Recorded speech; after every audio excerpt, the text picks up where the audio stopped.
Good afternoon, everybody.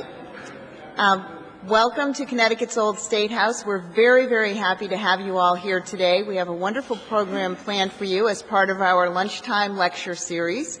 I always like to remind people about the room that they're in. This is the courtroom in the Old State House, and this is the room where one of the Amistad trials was held, and it is also the room where one of Prudence Crandall's trials was held, so it's in many other trials as well. Today it is a great place to have lectures and all kinds of other events, but it's got a very important historic core, some of which we will probably be touching on today. I'd like to thank you again for all coming, and now I'd like to introduce Diane Smith, who will introduce today's speaker, and she'll also be moderating a panel discussion that I think you'll find very interesting. Thank you. Thank you, Sally. For those of you who have been to some of our lectures before, you know the format of how this works, and for those of you who are new today, we're very glad to have you here. The way it works is that Dr. Weber will speak for the first 25 minutes, and then we have two panelists who will join Dr. Weber and myself on the stage, and I will ask some questions, and I'll also open it up to the floor. Hey, Bill. I'll also open it up to the floor for you to ask questions, so if you have some thoughts that you'd like to share with us and with our panel, please hang on to them until we get to that section. I should also let you know that this program today is being taped for airing on CTN, the Connecticut network. We're Connecticut's version of C-SPAN, if you're not familiar with us. I hope you are, and you'll be able to watch this on television. You'll also be able to see it online or be able to order a DVD of it if you like. So let's get started today. The more modern names in the civil rights struggle are known to us: Dr. Martin Luther King, Rosa Parks, and so many others. We also know the names of some of the prominent abolitionists: Harriet Beecher Stowe of Hartford, Frederick Douglass, and John Brown, who was born in Torrington. But how many of us know the name of James Pennington? Well, I'll take a little bit from Dr. Weber's book. In 1827, when he was 19 years old, James Pennington escaped from slavery. Just 10 years later, Pennington was ordained as a minister after studying at Yale and was soon traveling all over the world as an anti-slavery advocate. Pennington wrote The History of the Colored People and a study of the moral basis for civil disobedience. Sounds pretty prominent. And yet, he has been largely forgotten, even here in Hartford, where he preached from the pulpit of the Talcott Street Church, later known as Faith Congregational Church. His story is so intertwined with Hartford's story that Harriet Beecher Stowe's brother-in-law, John Hooker, helped Pennington avoid being dragged back into slavery by purchasing him and then giving him his freedom. Today we bring this hero back into the spotlight thanks to author Christopher Weber. Chris is the author of 24 books. He is a graduate of Princeton and an ordained minister who has served Episcopal parishes across the Northeast. Chris is the author of this book, American to the Backbone, The Story of James Pennington. And although it's probably not germane to today's subject, I can't resist telling you that Chris has climbed Mount Fuji and all of the highest peaks in New England. He also will be busy in the next few weeks making maple syrup at his home in Sharon, Connecticut. Chris, welcome.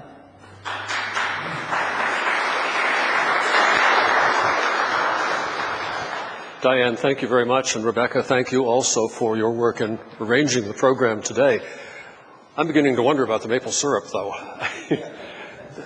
It's already too warm to be making maple syrup, so whether I'll be able to do it this year, I really don't know. But I do want to talk to you about James Pennington and his times, because it's a chapter in our history that we know all too little about. James Pennington was born in slavery on the eastern shore of Maryland, and when he was small, the family that owned him, the Tillman family, Frisbee Tillman, bought land in Hagerstown, created a new plantation, and took the Pembroke family out there to Hagerstown. James Pennington grew up as James Pembroke.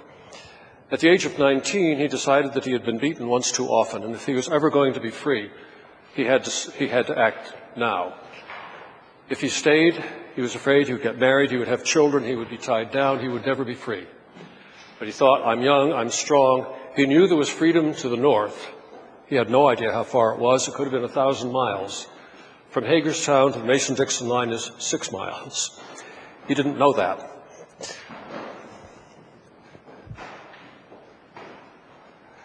This is the plantation, Rock Hall, where Pennington served as a slave. He took half a loaf of bread one Sunday afternoon, tucked it in his pocket, and set off, he thought, for the north. He thought he knew the North Star. Maybe it was a cloudy night. He wound up 6 days later captured near Reisterstown, which, as you can see, is southeast of Hagerstown, near Baltimore. He tricked his captors, not once but twice, escaped again, and finally found himself on a Monday morning, 8 days after his escape, just over the Pennsylvania line. He didn't know that, of course. But he woke up that morning and saw a toll booth in the distance. Now, don't think about interstate highways and all that sort of thing. I'm talking about a wooden shack on a dirt road, but that's how they maintained the roads in those days. He had to know where he was. He went over to the shack. There was a woman there. He said, "Where am I?" She said, "You're in Pennsylvania." Well, that was good news. He said, "I'm looking for work." The woman was bright enough to be able to put one and one together. Here's a black man who doesn't know where he is, who's looking for work. She said, "You follow my directions, you'll come to the home of William Wright. He's a Quaker, he'll help you." So Pennington followed her directions. I'm going to come back to that. He followed her directions, and early Monday morning he knocked on the door. William Wright opened the door, and behind him, Pennington could see a table set for a farm breakfast. I'm talking about sausages, hash browns, the whole thing. He said, "I'm looking for work." And William Wright said, "Well, come in then and take thy breakfast and get warm, and we will talk about it. Thee must be cold without any coat." Now, Pennington wrote about that later himself. "My condition was as wretched as that of any human being can possibly be, with the exception of the loss of health or reason. I had but 4 pieces of clothing about my person, having left all the rest in the hands of my captors. I was a starving fugitive without home or friends, a reward offered for my person in the public papers, pursued by cruel manhunters, had no claim upon him to whose door I had come. Had he turned me away, I must have perished. Nay, he took me in, gave me of his food, and shared with me his own garments. Such treatment I had never before received at the hands of any white man." It wasn't really until after I'd written the book and had begun talking about it that I really understood the implications of what William Wright had said. "Well, come in then and take thy breakfast and get warm, and we will talk about it. We will talk about it." The first time in his life, I'm sure, that a white man had ever said anything to Pennington acknowledging him as a human being. If you're a slave, it's do this, it's do that. But Wright said, "We will talk about it. We will exchange viewpoints. We will understand our mutual needs, and we will work on that basis." Wright was a retired school teacher. He was happy to have a pupil. The first thing he wanted to know about Pennington was, "Canst thou read?" No, he could not. He'd been trained as a blacksmith, and he'd worked in the blacksmith shop, and people would come in with work to do, and the blacksmith would write down the work to be done, and then if the blacksmith went out of the shop, Pennington would go and look at that book and see what the marks were and try to decipher them. But he had no Rosetta Stone, no place to start. Didn't know what any of them meant. He learned how to make 4 of them himself, a C, a D, B. And when he was asked by William Wright, "Canst thou read and write?" he showed him the 4 letters that he could write. And Phoebe Wright, looking over her husband's shoulder, said, "Why, that is better than I can do." As a blacksmith, of course, he'd been trained to make beautiful forms, and he could make letters beautifully. You'll find in the book, if you buy it, a sample of Pennington's handwriting and his signature. I wanted his signature to be on the cover of the book. I can't influence publishers. I thought it belonged there. John Hancock would have been proud to write with as beautiful a hand as James Pennington had. He spent 6 months with Wright, but it was too close to the border. There were slave hunters out and about all the time, and every time a strange white face came down the road, he had to hide. His nerves were constantly frayed by this need to conceal himself. And he finally prevailed on Wright to send him on further from the border. He spent 6 months with another Quaker family near Philadelphia and then moved on to Brooklyn, where he was hired by a wealthy merchant to be his coachman. Now, as a blacksmith, he'd worked with horses, of course, so to be a coachman was not hard. And once he was in Brooklyn, educational opportunities were infinite. There were night schools, there were Sunday schools, and he was earning money now. He was earning real money, and he could take that money, and he did, and hire tutors to teach him. But even hiring tutors, he couldn't learn everything that he wanted to learn. He taught himself Latin and Greek. And I've got to rush. To make a very long story short, he was eventually admitted to Yale to study for ordination. Now, Yale was puzzled by James Pennington. They'd never had a black student, never had one who was qualified. Here was a man who knew Latin and Greek and everything we were supposed to know. What could they do? They thought about it long and hard and finally decided, well, all right, we will take you as a student, but your name will not be in the catalog, and you will sit in the back row, and you will not ask questions. So on those terms, James Pennington studied at Yale. He called it his visitorship. He thought of himself as a visitor at Yale, but he learned. Nathaniel Taylor was one of the professors at Yale at that time, and he taught the students about the moral providence of God. That was a phrase that comes up again and again in Pennington's speeches and writing, the moral providence of God. I think it's the equivalent of Martin Luther King Jr.'s phrase, the arc of God is long, but it bends toward justice. In both cases, there is a vision of history being shaped by a creator who has a purpose for that history, and that purpose is justice and freedom. So the moral providence of God, as Nathaniel Taylor taught James Pennington to think of it, the moral providence of God will eventually lead to freedom and justice for all. I think it was that confidence that enabled Pennington to face what he had to face, to do his work in the North, even in the North. But it enabled him to become a leader. Now, he was ordained, he went back, he served at the congregation in Long Island, where he had been teaching, and then he was asked to come to Hartford to serve as pastor of the Talcott Street Church. He turned them down the first time. But when they came back the second time, it was even more interesting to be in Connecticut than it had been before, because now the Amistad case was on the front page. What wasn't, they put ads on the front page of the papers in those days. The Amistad case was in the news. And by coming to Hartford, Pennington, I think, imagined that he might be a part of that story, as indeed he was. Because when finally the Amistad captives were set free, picture of the Amistad captives getting some recreation on the New Haven Green, when they were finally set free, the question was, well, no, all right, how do we get them back to Africa? Meanwhile, while they've been here, they've learned some English, they've learned to read the Bible, they've begun to have some understanding of the Christian faith. We can't just send them back to lose everything that they have gained. At least that was the point that Pennington wanted to make. Other people said, well, it's fine, we'll send them back. Pennington said, no, you can't do that. First, we need to organize a mission society to send missionaries back with them to establish a Christian nucleus in West Africa from which Christian faith and civilization can spread out. So James Pennington organized the first black mission society, and that is the successor, the ancestor of the current Congregational Church Mission Society.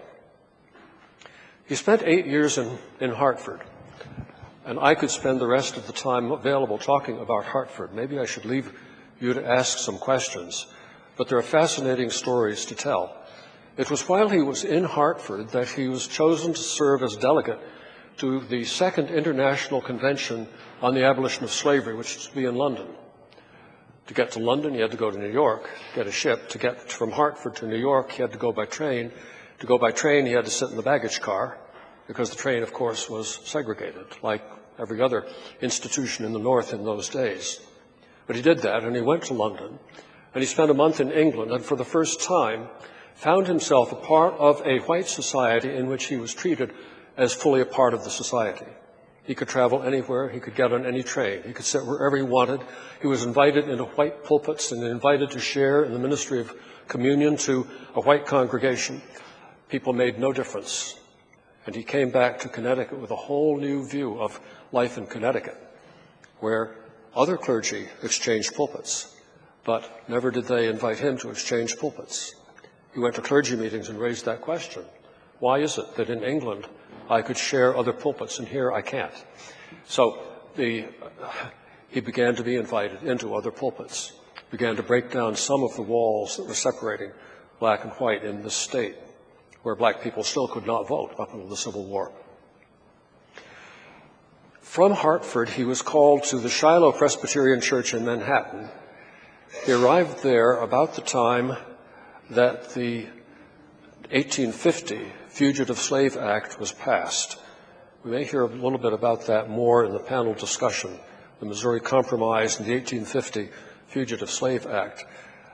But that act was so draconian that every white Northerner was, in a sense, made a supporter of slavery. This is to say, if you're walking down the street, black man walking by on the other side, and a white man grabs him and says, "Help me, this is an escaped slave," you were required by law to help. And if you did not help, you would be fined. Everyone in the North was made an adjunct to the slavery system. And in particular, of course, James Pennington, who was still technically a fugitive slave, was put in peril of being dragged back to the South in chains. John Hooker and others said, "You can't stay here. You've got to go to England until we can negotiate your freedom." And so he went back to England and spent a couple of years in England and even more in Scotland. He traveled also in France and Germany, and it was during those years that the University of Heidelberg awarded him an honorary doctorate, the first person of African ancestry ever given an honorary doctorate by any European university. After that, he was always Dr. Pennington. He came back to New York, and again, having spent 2 years now in England and in Europe, was more aware than ever of the segregation, patterns of segregation on every side of him in New York City. Streetcars, for example, in New York were segregated. Exeter Hall is where the conference on the abolition of slavery was held in England. When I say streetcar, you have a mental picture perhaps of something a little more grand than this. But those were the New York City streetcars in the 1850s, and they were segregated. If you were black, you couldn't get on. Black people had made a protest, and the streetcar companies said, "Well, all right, we'll put a car on for black people every half hour." And they did. But a half hour standing in the rain or the snow or the freezing cold is not a pleasant experience. And finally, Pennington and others got themselves thrown off streetcars, brought cases, and eventually were vindicated by a ruling of the New York State Supreme Court that the New York City streetcars must be desegregated. Now, I'm running out of time, and I haven't begun to tell you the things I want to say. Pennington, when he escaped from slavery, this is the ad that was put in the paper, and it says, I don't know whether you can read it, he mumbles or talks with his teeth closed, has a down look, mumbles or talks with his teeth closed. Well, he was a slave, for goodness sake. What do you expect? You're going to stand up straight and say, "Well, I don't want to do that today"? No, you mumble. "Oh, well, all right." One of the things that Pennington had to set himself to do was to, as he put it, unshackle my mind. He wrote, it was 3 years before I had purged my language of slavery's idioms. It was 4 years before I had thrown off the crouching aspect of slavery. And it was more years than that before he could finally begin to make himself heard in a way that people were going to be able to hear. Here's an example of some of his speeches.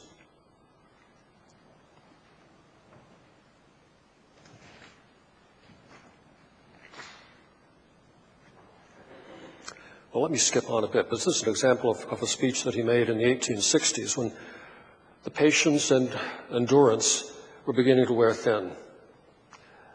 "We have fulfilled," he wrote, "the gospel of endurance, thoroughly, completely, exhaustively, in such a way as gospel never was fulfilled before, never can be fulfilled again. We have fulfilled it as individuals, each and every one of us. We have fulfilled it as a race through 6 generations.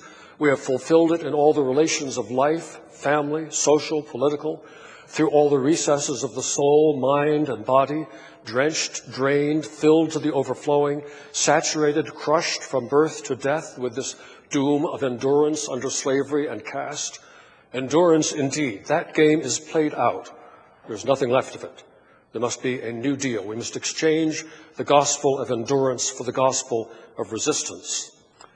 He'd learned how to use language in a way that was really effective and important. I need to tell you the second part of the story in this book, which is not just Pennington's story, but the story of America in that pre-Civil War period.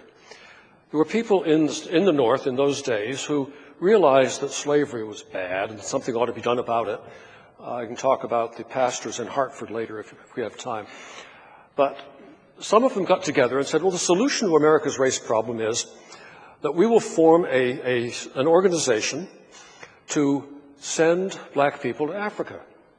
Then we will have a nice white society here in America and everything will be fine. They formed the American Colonization Society. They raised money. They chartered ships.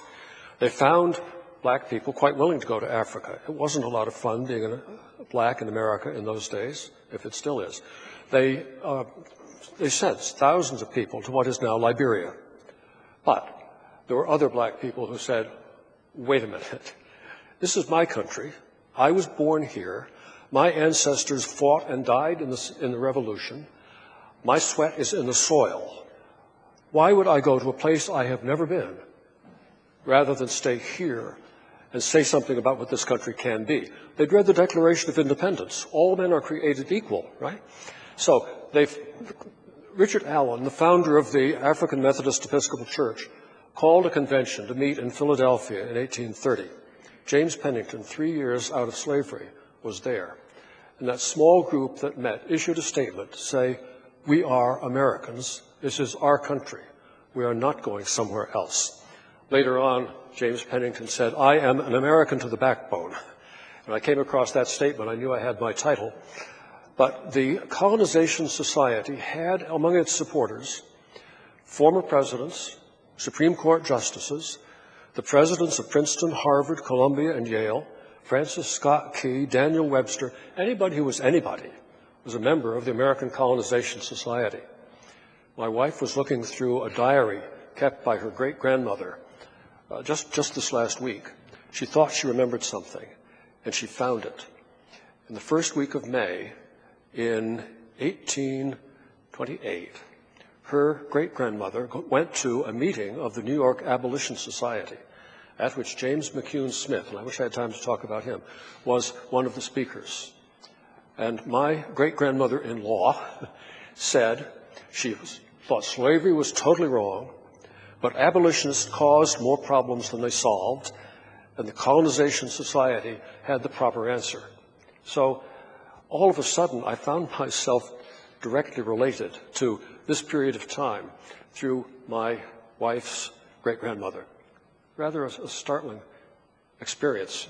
Most of my ancestors were still not even here then.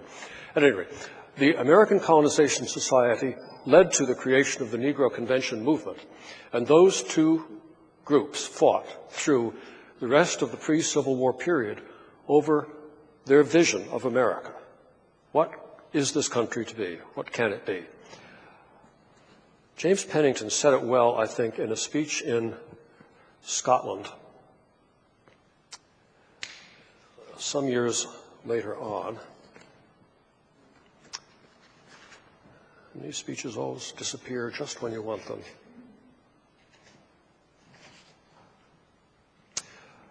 The colored population of the United States,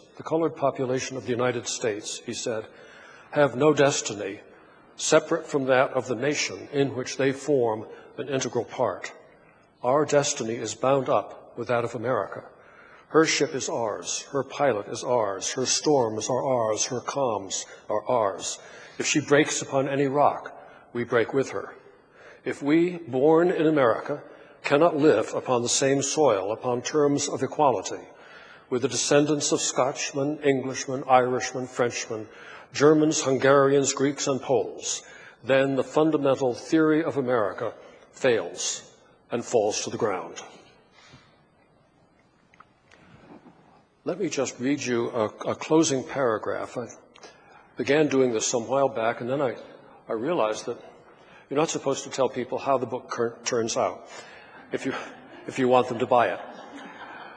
I'm going to do it anyway. Even today, for all the interest in black history, such men as James McCune Smith and James W.C. Pennington are generally unknown. They were, we might say, ahead of their time. They were visionaries who saw and longed for a day when a man like Martin Luther King Jr. could speak of their dream and his before tens of thousands, black and white, and help bring about significant change. It would take another century for that to happen. But the great moments never come without first the day of small things and the pioneers like James W.C. Pennington who blaze a trail for others to follow. Small things, however, seems hardly a fair assessment of men who, without for the most part either votes or influence, dared to challenge the recognized people of power in their world. The first Negro National Convention was called specifically to challenge the American Colonization Society, which had the support of, and so on. I've told you about that. Richard Allen, who presided at that first convention, had been born in slavery, as had many of those in attendance. James Pennington was still a fugitive slave with a price on his head. It is hard to imagine two more contrary visions of America than those offered by the Colonization Society and the Negro Convention.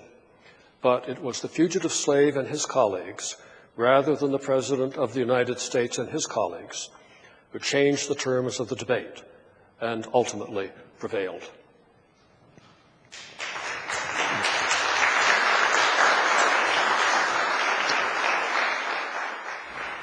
I'd like to have you join me up on the stage now, and Yvonne McGregor, if you join me too. And our third panelist had an emergency today, and we just got word from him a few minutes ago that he's with his father in the hospital, and I think Olivia White has agreed to fill in for him. Olivia is the director of the Amistad Center at the Wadsworth Atheneum, and thank you so much for... That's the last time you'll take an invitation from me to come to an event. I just wanted to let everybody know that Dr. Weber will be signing and selling copies of his book on that side of the room at the end of this discussion. And there are some items you might want to look at over here that Yvonne has brought regarding the Talcott Street Church. I'd like to start this part of the panel with a quote that I found in a really exceptional edition of Northeast Magazine, which used to be published by the Hartford Courant. And some of you may remember this. It was published in 2002, and the edition of the magazine was called Complicity.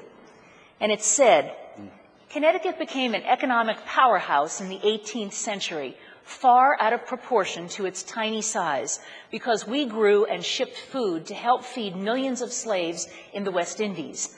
The rivers and streams of Connecticut in the 19th century were crowded with more than 100 textile mills that relied on cotton grown by hundreds of thousands of slaves in the South.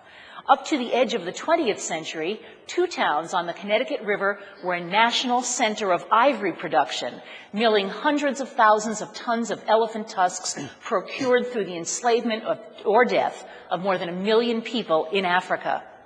Harriet Beecher Stowe, Hartford's most famous abolitionist, said this was slavery the way Northerners liked it, all of the benefits and none of the screams. May I say that there were reporters for the Hartford Courant who did the research to write what is published as a small book called Complicity. And it is a fascinating story of the complicity of the North in the system, the slavery system. And I should say that one of the other things they found was that it wasn't just about commerce, as though that weren't enough. It goes on to say that through the 17th and 18th century, thousands of enslaved people lived in Connecticut. They were nearly all of African origin, although we began by enslaving Indians. At the height of slavery in Connecticut, half of all ministers, lawyers, and public officials owned slaves. Olivia White is one of our guests. She's the head of the Amistad Center at the Wadsworth Atheneum. Olivia, that's not the way we like to think about our Connecticut, is it? No, it's not, but I think what is important and what our institution does, what the Old State House does, what Dr. Weber's doing, and others, is to tell the story like it is. And we tell the story with all its warts, and we tell it with the pride and the dignity, the struggle, the endurance, the problems, and the promise of the time. I mean, the importance is telling the truth. And no, it's not the way we want to think of Connecticut, but that's what happened. And as you tell that story, also tell of the Black resistance, tell of Harriet Tubman, tell of Frederick Douglass, tell both sides of the story and tell the truth. Yvonne, you're the, I didn't get a chance to introduce you, you're the archivist at the church that was the Talcott Street Church, where Pennington preached. You're the historian for the church that, as it is now known, Faith Congregational Church. It was founded in 1819. It's been an integral part of Hartford's Black community through the 19th and 20th centuries and into the 21st. You're also a representative of the John E. Rogers African American Cultural Center and the Hartford African American Heritage Trail Tour Project. Tell us a little bit, Yvonne, about what the church's significance was at the time that Pennington was persuaded to come and be its minister. During that time, first of all, the history of Talcott Street Church, it was formed in 1819 as a result of worshiping at Center Church and being relegated to the upper pews. There were about 20 members who broke away. They said that they did not want to worship in a segregated house of God. So they formed their own church, and that was in 1819. Later on, 1826, they built a church at Talcott and Market Street. During that time, the church was known as the place for visitors from out of state. Those who were fugitive slaves also could be assisted there. At the church, it was known as the first Hartford District Church for coloreds. It was strong in terms of the support for Hartford. Augustus Washington, who was a member of the church, was a daguerreotypist who was there. Amos Beeman, Harriet Beecher Stowe also frequented the church, visited the church. So it was well known in the community as a place of meeting and worship. Dr. Weber, you mentioned that James Pennington was made an offer to come and be the minister, turned it down at first, but then was intrigued and came back sometime later and agreed to take up that position, in part because of the interest in the Amistad case. And I should say that this is one of the stops on the Freedom Trail. This is the place where one of the Amistad trials was held. And he found that case intriguing and interesting enough that he wanted to be part of what was going on here. Right.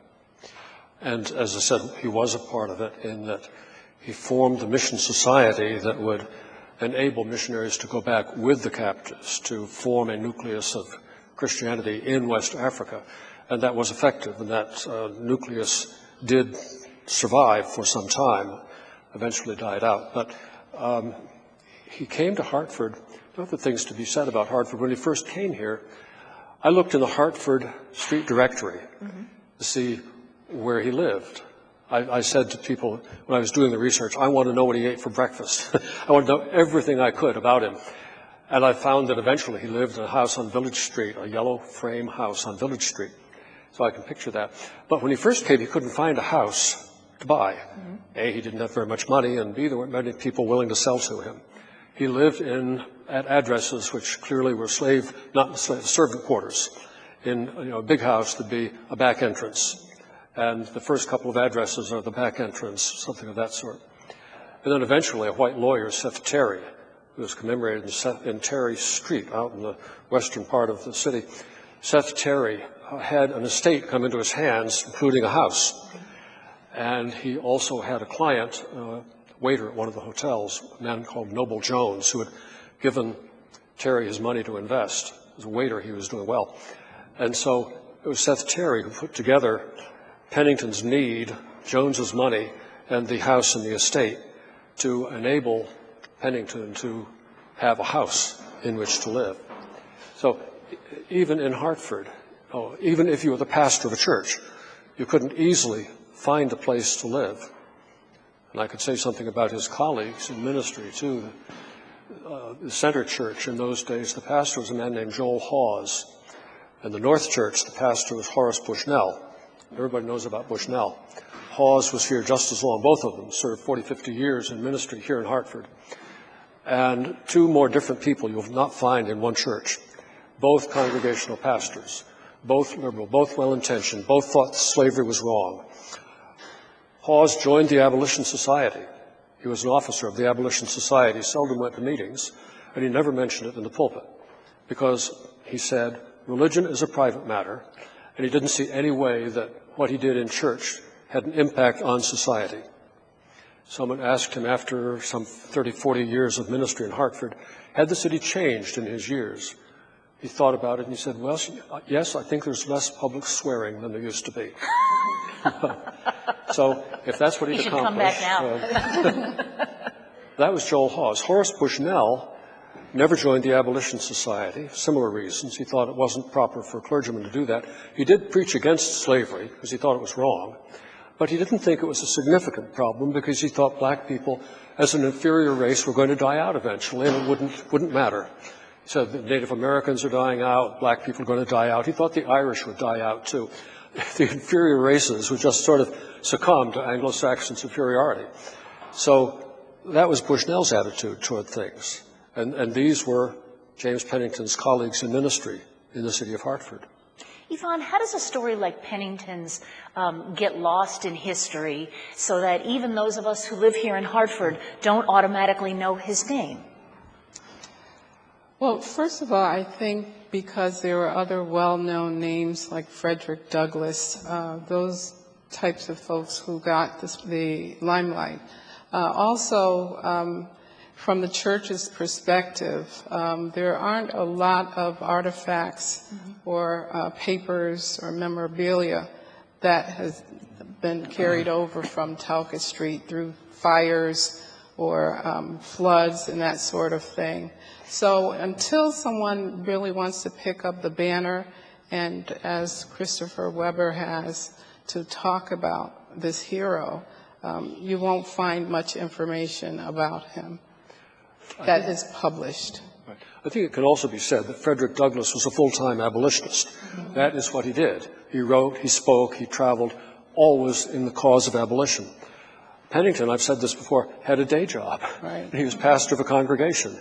He wasn't free to spend all his time. He had to, baptize and bury and marry and preach sermons on Sunday and do the things that clergy do. So in the first place, he had a day job. In the second place, Frederick Douglass wrote his own autobiography. Sort of, here's what I believe, here's who I am, and he put it out there, published it, republished it, edited it every few years and republished it. So people know about Douglass. He made it easy for us to know about him. But it's not that easy to know about Pennington. Olivia, I wanted to ask you about the Amistad Center for people here in the audience at the Old State House or people in our television audience who don't know exactly what it is that you do. Let's tell them a little bit about that and how you help to keep some of the history in Connecticut alive. Well, thank you for that opportunity. And before we do that, I just want to put in a plug for a sister institution, which is the Hartford History Center at the Hartford Public Library, and Brenda Miller is here. And if you want to know anything about Hartford history, those untold stories, we don't have to count on the church to have them. Brenda has them or we'll find them, and that's open to the public and free. So let me just put in that plug. Okay. And I call it a sister institution because, of course, the Amistad Center is concerned with telling the story of Africans in America. And our collection, believe it or not, was our founding collection of 6,000 objects, was purchased from a Connecticut man, Randolph Lindsley Simpson, who gained an interest in collecting ephemera and art related to African Americans because he was the grandnephew of an abolitionist.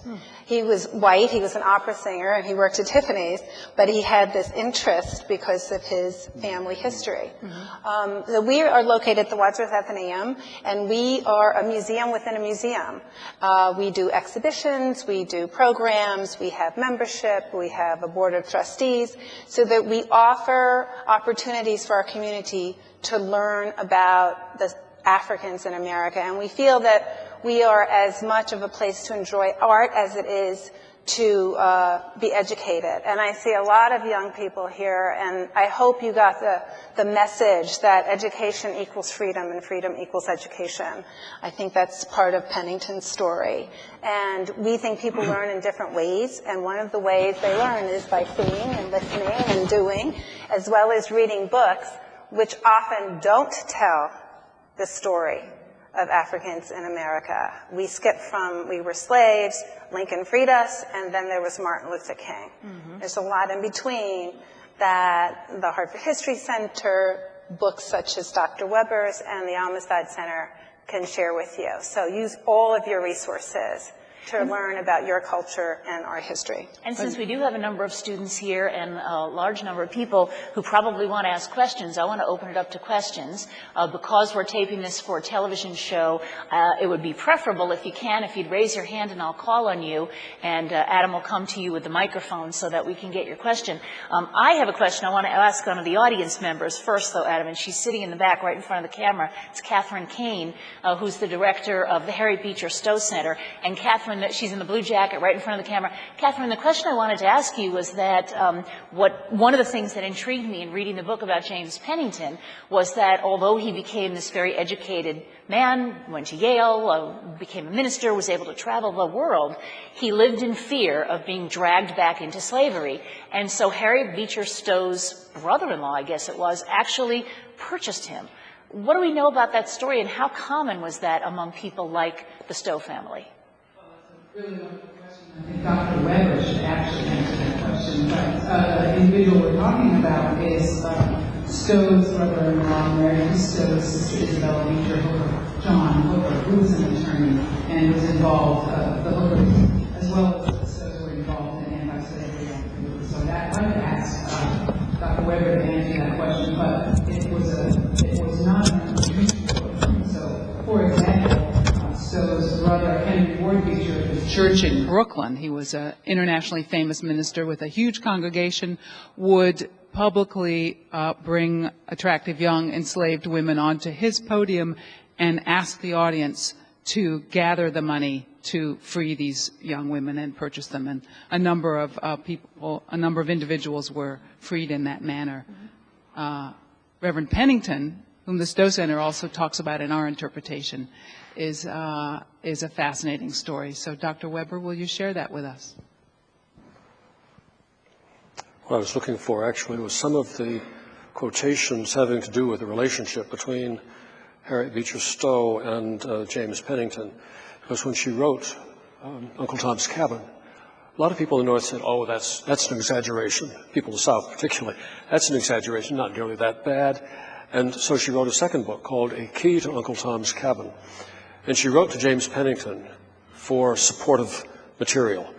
And I probably can't find it quickly, but he wrote back to her in terms that revealed, I think, his feelings more than almost anything else that he wrote or said. Oh, Mrs. Stowe, if only you could know what it is like. Now, that's another aspect of the whole thing. What is the impact of racism on someone who is black? And she got that from James Pennington. And then also this man, James McCune Smith. That name has come up a couple of times. I haven't really had time to talk about him, but he also bore eloquent testimony, and I hope that's not well, let me, while you look at that, let me see if anybody Yeah. else in the audience has questions. We have a question in the back there, if you can get the microphone to her. Hi, my name is Sandra Eady, and I'm a public history student. And we had the issue of Pennington's story not being as public as perhaps Frederick Douglass's. In Connecticut, I've been learning, most homes of influential people had African Americans living there. And when we tell the stories of these influential people in Connecticut, should we be also including information that we know exists about the African Americans who lived in that home? And as long as we can teach people how to tell those stories in empowering ways, would that be a way to keep these stories in the forefront? Yvonne, would you like to start with that? Yes, exactly. The Connecticut Freedom Trail, I don't know if you've known about that, but we have over 130 sites in Connecticut in 50 towns. And some of these sites were based on Africans who had lived in particular homes. And the way that we find out about that is that maybe the homeowner has found some type of artifacts, and they will present that information to the Connecticut Freedom Trail and request that that particular site be a site that would be added to the Freedom Trail. So it's important to keep those stories out front. If you have those stories, present them to the Connecticut Freedom Trail. We'd love to hear about them. Who else has a question? Let me go back then and say what I was going to say Sure, about... and then I have a question for you. Okay. Go ahead. I was starting to say something about the experience of racism, and James McCune Smith, born free in New York, grew up in New York and was enabled, because he was such a bright boy, wanted to be a doctor. Couldn't study to be a doctor in this country. But people raised money and sent him to Edinburgh, which was the best medical school in the world in those days. And he graduated from Edinburgh, did an internship in Paris, two of the centers of medical knowledge, came back to New York and had a successful practice among white and black patients. And later on in his life, someone asked him to write a letter to the black population of New York, something encouraging. He said, "I have not heart to write it. Each succeeding day, that terrible majority falls sadder, heavier, more crushingly on my soul. At times I am so weaned from hope that I could lay me down and die, with a prayer that the very memory of this existence should be blotted from my soul. There is in that majority a hate deeper than I had imagined. Laboring under these views, I cannot write a cheering word and will not." We need to hear that kind of thing. I've said that when I went to school, they didn't teach black history, but in writing the book, I've learned white history. I've learned something of that, of the attitude of white people in those days. For example, when he moved to Hartford, 1840, I looked in the street directories to find where he lived. 1840, he's not listed. Well, okay, he moved here. 1841, he's still not listed. 1842, he is still not listed. 1843, at the end of the list now, they had a list of black population of Hartford. So up until 1843, if you were black in Hartford, you didn't exist. Those directories gave a count of the number of sheep and cows in Hartford, but they did not list the black population. It's that kind of thing that I didn't know, and I need to know it, and I think others need to know it too. Yvonne, we've hopefully most of us have heard about Prudence Crandall and her efforts to educate African American young women. But I understand there was a school at the Talcott Street Church. Who funded it? Who was allowed to attend? And how did it compare to the white schools? I'm not really sure on who funded it, but I know that it was titled one of the Hartford's first district schools. I don't know if Prudence Crandall funded it. I have no idea. Maybe Weber. It was tax money. Tax money. But whether they got a fair share of the tax money, I think, is another question. The wonderful quotation, Pennington wrote some columns about education and the difficulty of teaching when you don't have proper equipment. And he wrote, "Why is it that a schoolroom should be rigged off with a stove that would not answer even in a grog shop? All the patched-up, broken-winded, three-legged, half-doored, no-piped, broken-hearted, old-plated, outlandish, and out-of-fashion things in the shape of stoves are to be found in our schoolhouses. Why should this be? You may as well send a lame dog to catch a fox as require a man to teach without proper equipment." Some teachers here might say it sounds like some of the schools today, right? How far we've come and how far we Right. have to go. Oh, exactly. We have a question over here. Dave White, not a question, but when the schools for African Americans back in the 1800s in Hartford, they were district schools paid for by the city. There was one, I believe, in the Faith Congregational Church when it was called the Fifth Congregational Church or whatever. Exactly. And the other one was in the African American Methodist Episcopal Church. And I'm not sure if one was for boys and one was for girls or how they did that. But then I think they were merged and they were in their own building. But they were caused because, if I remember right, African-American parents were upset with the fact that their children were not getting a fair shake in the predominantly white district schools. And so they asked the city to separate them, and they did. Yeah. And then after a while, the African-American schools weren't getting the money that the white schools were, so the parents said, just integrate again, because conditions had changed enough. I think that's how I remember it. Right. I think it's amusing that the two schools were called the North African School and the South African School. Talcott Street was the North African School. There's questions here. Yes. Thank you. Shelley McEwen. For Dr. Weber, I'm curious, when Pennington was at Yale, he was told to sit in the back, don't ask any question. Yes. I'm wondering, did he get a degree? Did he complete a degree? He received an honorary doctorate from Germany, but wasn't able to complete a degree at Yale? Yeah, Yale never acknowledged the fact that he was there. He wasn't listed in the catalog. He couldn't take books out of the library. Well, most students in those days didn't take books out of the library. Maybe they still don't, I don't know. But he was just not recognized as even being there. And then Heidelberg gave him the honorary doctorate. When I spoke in Washington some months ago, and it was a very small audience, smaller than this, but a man stood up in the back when I was finished and said he had noticed that I was speaking, and he'd come specifically because he was a part of the faculty of the University of Heidelberg. Mm-hmm. And he had with him a Xerox copy of the degree of the award that Pennington had been given, and a copy of a statement creating a fellowship in honor of James Pennington at the University of Heidelberg. So we may not remember him, but the University of Heidelberg has honored him just in recent years with a fellowship. There's an interesting story about the man who's said to be the first African who went through Yale and actually got a degree. His name is Edward Boucher, and there's a picture of him in the library, a portrait that was painted, and he is actually, there's a monument to him at the Grove Street Cemetery that was just dedicated about 10 years ago. But what I find really interesting is that he came to Yale as a slave to serve a student who was coming up from one of the plantations. I can't remember what state the student came from, but a white student.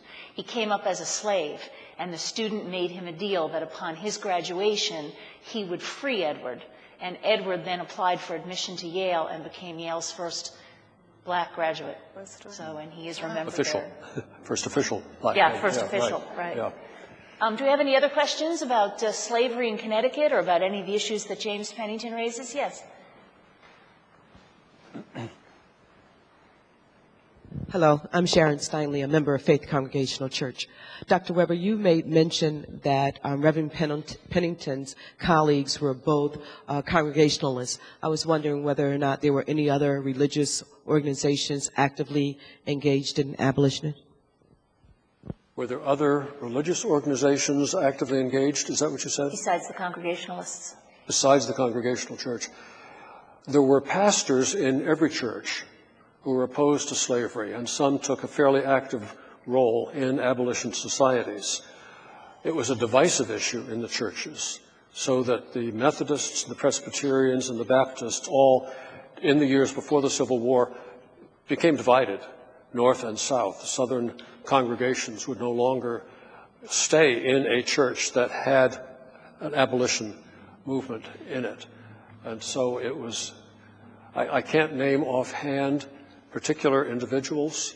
The leading white abolitionists were not clergy.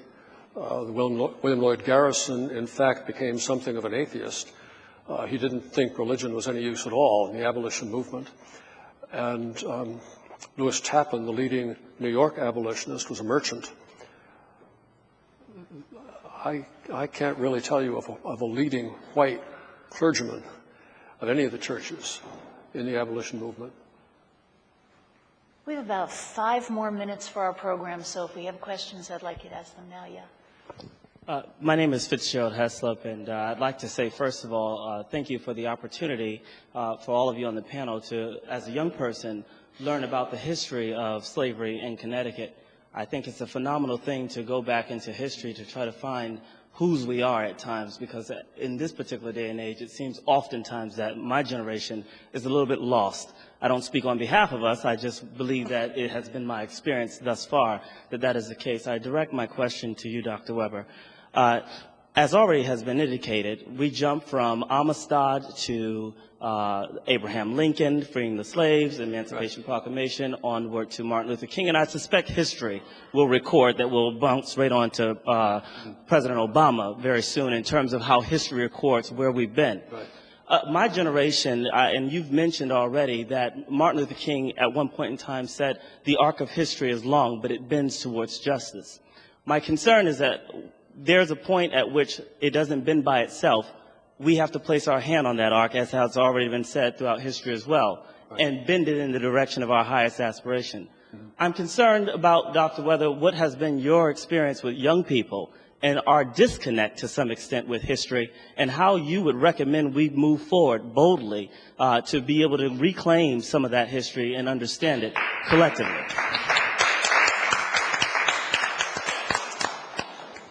What I can tell you is that I started this project because I had come across the story of James Pennington's escape from slavery. He wrote that himself in England to raise money for the abolition cause, and it is available. You can find it online. It's called The Fugitive Blacksmith. The Fugitive Blacksmith. He'd been trained as a blacksmith, remember? So, The Fugitive Blacksmith. I was working on a book with a Lutheran colleague 5 or 6 years ago. We were trying to collect stories of significant American Christians. We wanted to have 365, one for every day of the year. And so you can name 2 or 3 off the top of your head, but then we were really scratching to find that number of names. And somewhere I came across the name Pennington and the story he wrote of his escape from slavery. And I said to myself, that needs to be known. Young black men need to know that it's possible to achieve something. You may be handicapped, but you're not as handicapped as he was. And look what he did. So here's an example. Here's something to hold up as an example. Somebody introduced me to an author's agent. I'd never had one of those. And I went to him with this. I said, I think we need to update the story a little bit. Just it's a little bit Victorian in its language. Just modernize it a little, make it a little bit easier to read, and republish it and get it out there for teenagers to read, black and white. Because I don't care, young white men also sometimes don't pay attention to education the way they ought to. But it's a story that I thought ought to be known. The agent came back to me after thinking about it and said, no, you need to write a full-scale biography. Okay, now what? I said, what about my idea? He said, well, that's a spin-off. We'll deal with it later. So I hope we will still come back to it. But I can tell you that the book is out there. It's online. And it was republished recently in its original form by something called the Dodo Press. They publish books that are dead as a dodo. And they republished Pennington's own story of his escape. So it's there, and it's easy to buy for a few dollars. And I just wish that was in the hands of a lot of young people growing up to say, here's an example of what can be done.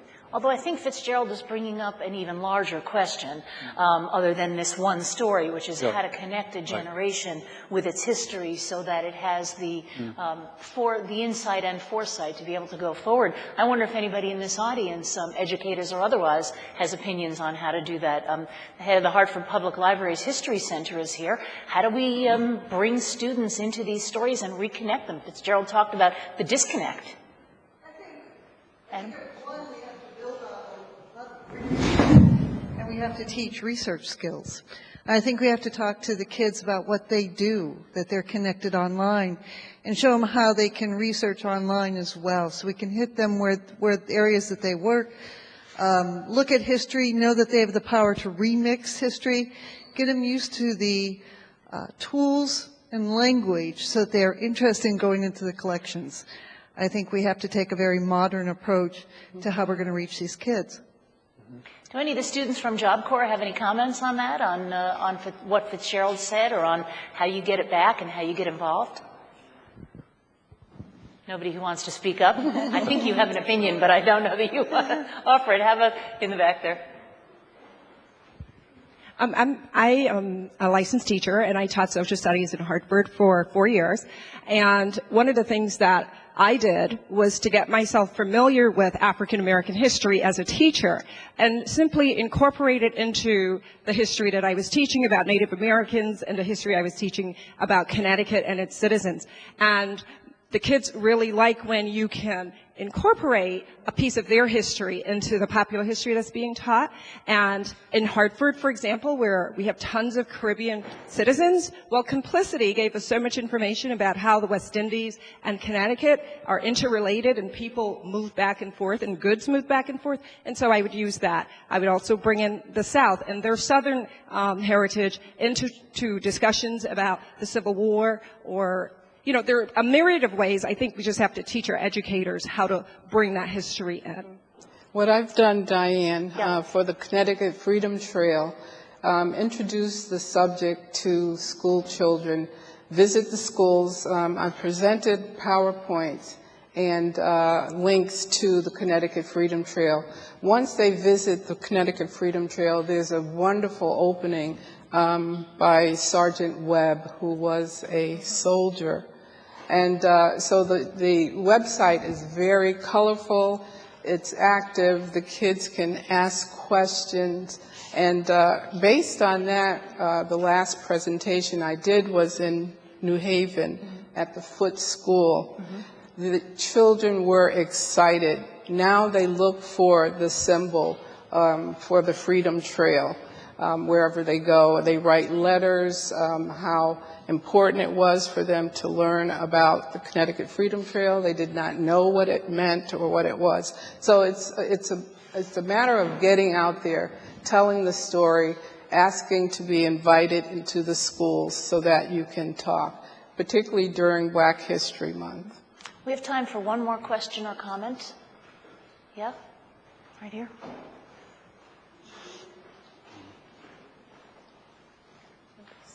Just that I was hired in 1970 and worked with the Connecticut Historical Commission on the Prudence Crandall House project, and then left in 1974 to take over other museum work in Connecticut. But back in the early 70s, 40 years ago, we were saying the same thing. How do you get African American history better known? And when I've worked in it for the last 40 years, and when I see what has been accomplished, it is quite amazing that you have an African American Freedom Trail and that you have some centers for the study of African American history, which didn't exist then. But the same concern is, how do we get our young people, both the white young people as well as black young people, to understand this history? And maybe it's because any sub-history, which is black history, is sub-history of our regular history, is hard to get attention. History is not a big thing in Connecticut. I worked for the Connecticut Historical Commission, which no longer exists. So history is not a big thing, and I'm not sure how to do that. I'm going to let Fitzgerald have one more comment, and then we're going to have to wrap up with a closing comment from each of the panelists. I appreciate that. God knows I'm not an expert on how to do it, and I don't think you can solve world peace all in one day either. But I do believe that last night I was on Facebook, and how many of you have Facebook, or you're on it at least? Yeah. The majority of the people in the room. Facebook is, and Mark Zuckerman is not paying me for this statement either, I promise you that. But I looked online last night, and there was a young man that began doing this timeline that Facebook has introduced. And I think what is very unique and interesting about what is happening is that we're getting ready to embark on a journey to put our life from the time that we were born, literally up into the present moment, on Facebook. And there's a very unique opportunity for young people to understand that if we do not put the correct history, if we do not record our history in a way that truly reflects what we believe we are and what our story should be, as opposed to it coming from a third party or a second party, then we would miss out on a very unique opportunity to go back into the history of what we've already been discussing with all those people who have already been recorded in history.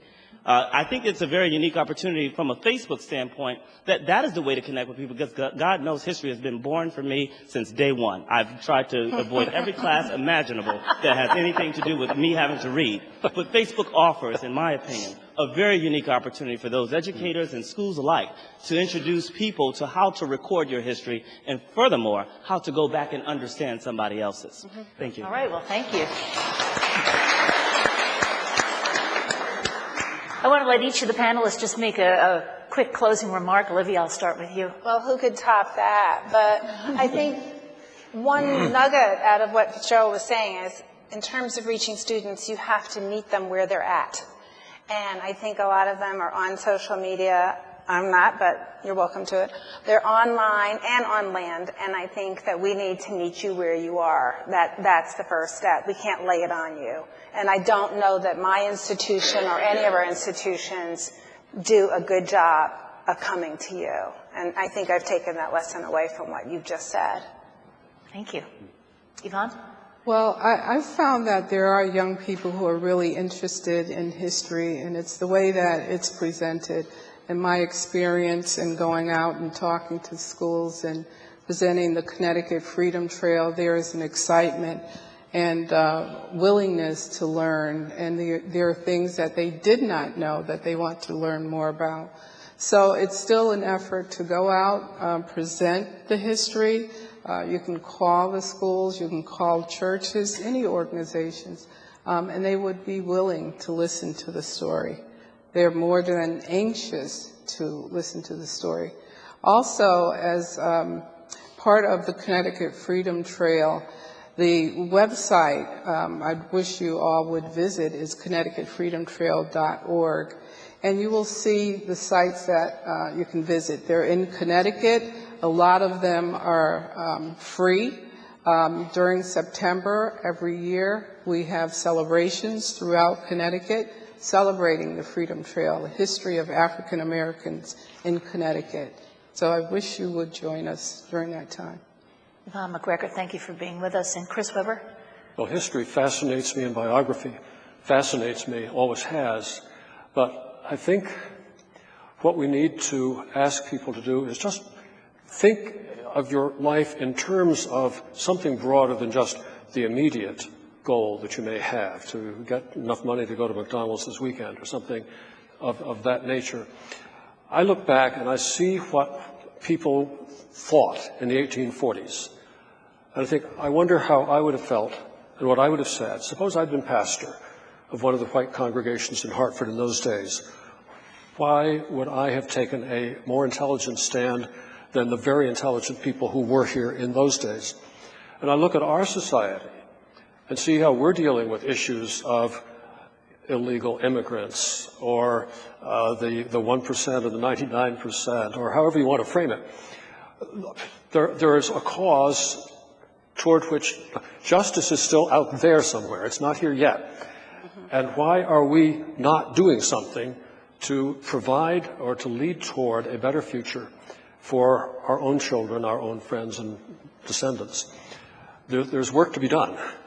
And I don't know why anyone can live in America today and not realize the injustice on every side, still waiting for someone to pick up a pulpit or whatever it may be to use as a means to attack that problem and make this society what it can still be, what I believe it still can be.